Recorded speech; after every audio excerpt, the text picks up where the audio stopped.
आसावरीचा साखरपुडा गौतम सोबत होणार आहे. मी स्वतःच माझा एंगेजमेंटला माईक घेतला आणि स्वतःच अँकरिंग केलं आणि तो कार्यक्रम होस्ट केला. तुम्ही जर बघत असाल तर आसावरीचं लग्न ठरतंय, हे ठरतंय.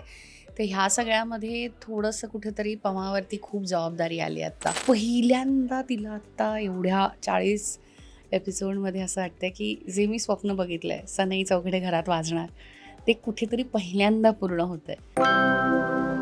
हॅलो नमस्कार फ्रेंड्स, मी मज्जाची नीलम सनई चौगडे या मालिकेच्या सेटवर तुमच्या लाडक्या पम्माला भेटायला आली आहे. ताई कशी आहेस? मस्त, थँक्यू. Welcome welcome welcome. या उन्हाळ्यामध्ये तुझ्यासाठी छान आम्ही सरबत करणार आहोत. हे ऐकून खूप छान वाटलं. आणि आम्ही तरी सगळे चहा पितो बाबा गरमीमध्ये. That's the fun. इतक्या गरमीत? हो, म्हणजे किती 38 होऊ दे, पण चहा किंवा कॉफी गरम गरम प्यायला खूप मजा येते. पण या सेटवर तुम्ही एकंदरीत मजा करता. आम्ही BTS स्टोरी सगळं बघत असतो रोज. मी एवढी मस्ती नाही करत, कारण त्यासाठी मला 4 मुली आहेत. पण या 4 मुलींना सांभाळताना ताईची किती तारांबळ आहे, पम्माची किती तारांबळ? हो, आधी सुरुवातीला खूप असं म्हणजे आरडाओरडा, आणि आता काही घटना अशा घडल्या आहेत आमच्या सिरियलमध्ये की तुम्ही जर बघत असाल तर आसावरीचं लग्न ठरतंय, हे ठरतंय. तर ह्या सगळ्यामध्ये थोडंसं कुठेतरी पमावरती खूप जबाबदारी आली. आत्ता तिला सगळंच मॅनेज करायचं आहे, सगळंच निगुतीनी करायचं आहे. त्यामुळे आता ती मुलींपेक्षा सिच्युएशनकडे जास्त महत्त्व देते आहे. सो मला असं वाटतं की पमा थोडीशी आता जरा जी आधी फुल रिलॅक्स होती बघ, हो. चिल होते ना, ती आता थोडीशी कुठेतरी कर्तव्यदक्ष, आणि कुठेतरी आता हे सगळं आपल्याला एवढा मोठा डोलारा सांभाळायचा आहे, हे कार्य नीट व्हायला पाहिजे. तर ती थोडीशी मला असं वाटतं की तेवढी अशी बबली चुलबुली नाही राहिली आहे. ती आता थोडंसं सगळं जबाबदारीने मॅनेज करते आहे. तर मुलीचं लग्न ही सगळ्याच आईंसाठी खूप जबाबदारीची गोष्ट असते. आणि मला सांगता ही आत्ता किती धावपळ सुरू आहे तुझी. आणि आत्ता आम्ही ऐकतोय की साखरपुडा ठरला आहे. आणि आता त्या साखरपुड्यात असं असतं ना की लग्न म्हटलं की काही ना काही अडचणी येतात. तर यात काही ट्विस्ट पाहायला मिळते? त्यासाठी तुम्हाला एपिसोड बघावा लागेल. कारण आजपासून आम्ही आता साखरपुड्याच्या तयारीला लागलो आहे. पण आसावरीचा साखरपुडा गौतम सोबत होणार आहे हे मी सांगू शकते. पण तो बांदेकर आहे का खानोलकर आहे ते अजून मलाही नाही माहिती.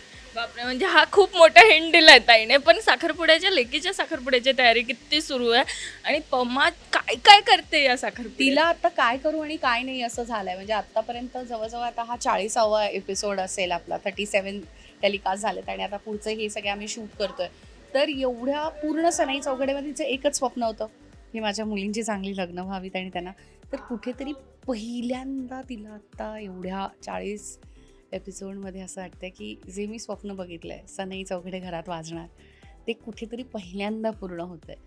त्यामुळे ती अशी एक हुरहुर पण आहे, एक आनंद पण आहे, मुलगी जाणार म्हणून थोडी हळवी पण आहे.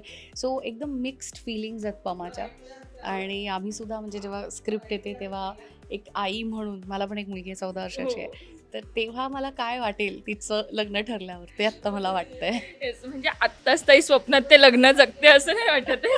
हो, खरंच आहे. पण खूप छान आहे गं हे सगळं. आणि मला असं इतकं म्हणजे हे वाटत होतं की आम्हीसुद्धा 2 बहिणी आहोत. तर आई वडील असं एवढं छान मोठं प्रेमाने मोठं करतात आणि लग्न होऊन सासरी जातात गं.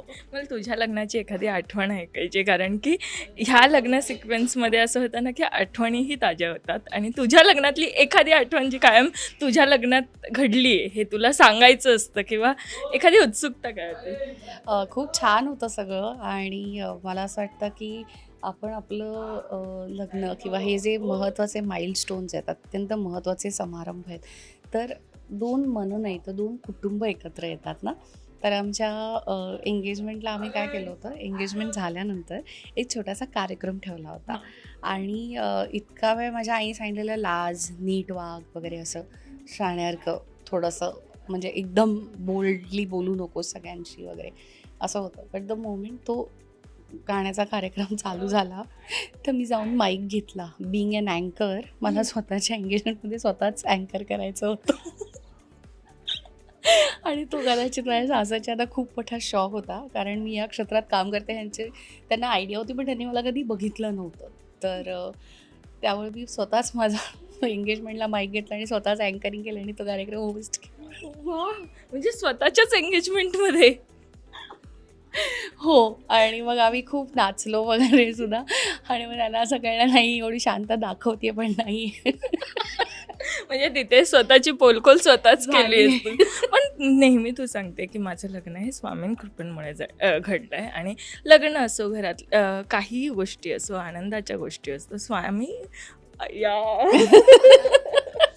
हे फक्त Yes. ताईच करू शकते. पण तू नेहमी सांगत असते आणि मला हे जाणून घ्यायचं की आत्ता या घरात परब कुटुंबात एक मोठं संकट येऊ शकतं अशी चाहूल कुठेतरी लागते. मला सांग आत्ताही स्वामी ताईची साथ देणारे पमाताईची? डेफिनेटली. म्हणजे इनफॅक्ट आत्ता जस्ट काही एपिसोड्स पूर्वी अशा काही गोष्टी घडल्या की जिथे स्वामींनी तिला प्रचिती दिली आहे आणि ते तिच्या पाठीशी खंबीर उभे आहेत हे प्रेक्षकांनाही दिसतंय. त्यामुळे परब घराची खासियत ही आहे की कुठलंही संकट आलं तर पाठीशी स्वामी असतात आणि त्यातनं काहीतरी मार्ग निघतो आणि मग पुन्हा त्याचा शेवट छान होतो. सो हे असा एक आपला पॅटर्न झाला आहे आत्ता की खरंच. आणि कसं आहे, परब फॅमिली ही मध्यमवर्गीय रिप्रेझेंट करते की आपल्या घरामध्ये जे काही नॉर्मल हे असतात. जसं आता एक सीन होता की साखरपुडा ठरला आहे तर लग्नाची अंगठी आणायला 2 जण जातात आणि ते सांगतात की 1,48,000 आत्ता चालू आहे सोन्याचा रेट. तर कदाचित जेव्हा पमाचं लग्न झालं असेल तेव्हा अगदी 20-30 हजार रुपये पर तोळा असेल आणि आता 1,48,000. सो मग कसं करायचं? मग पमा म्हणते की जाऊ दे ना, आपण हॉल बिल कशाला, एवढं सुंदर घर आहे, आपण घरात करूया.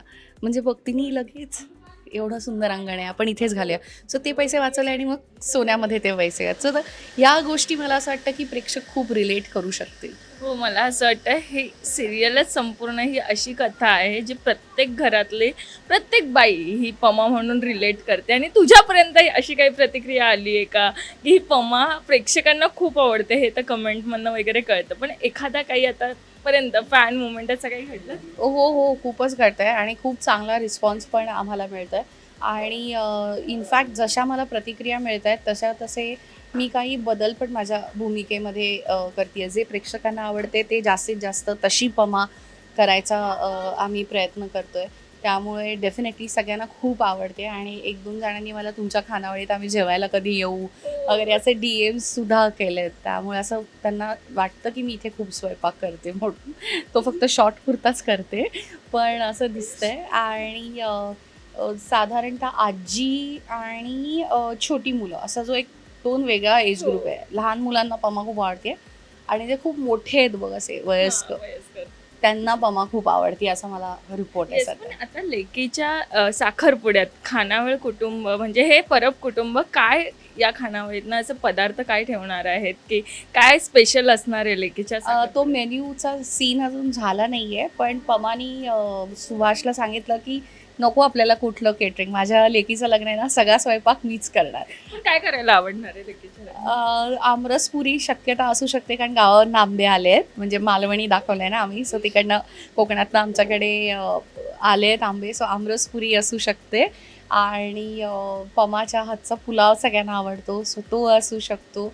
आत्ता तरी सीन आहे की ते आदल्या दिवशी साखरपुड्याच्या अंड्यात चला आपण डाळ भात खाऊया कारण उद्या आपल्याला खूप जास्त काम असणार आहे. सो हे मी इतकं रिलेट केलं की हो, आपल्याकडे काही कार्यक्रम असेल तर आदल्या दिवशी आपण जरा सुटसुटीत असं जेवण करतो. या कार्यक्रमात आम्ही देखील सहभागी होणार आहोत आणि आता पमाताई जे काही बनवणार आहे ते सगळं खायला आम्ही तिथे तयार असणार आहोत. So Yes. Thank you so much आम्हाला इथे बोलवल्याबद्दल. आमच्या लेकीच्या साखरपुड्याला नक्की या. Yes, thank you. थँक्यू. मराठी मनोरंजन सृष्टीमधील मालिका, चित्रपट, नाटक तसेच कलाकारांबद्दलच्या नवीन अपडेट्स जाणून घेण्यासाठी नक्की सबस्क्राईब करा इट्स मज्जा मराठी या आपल्या नवीन यूट्यूब चॅनलला.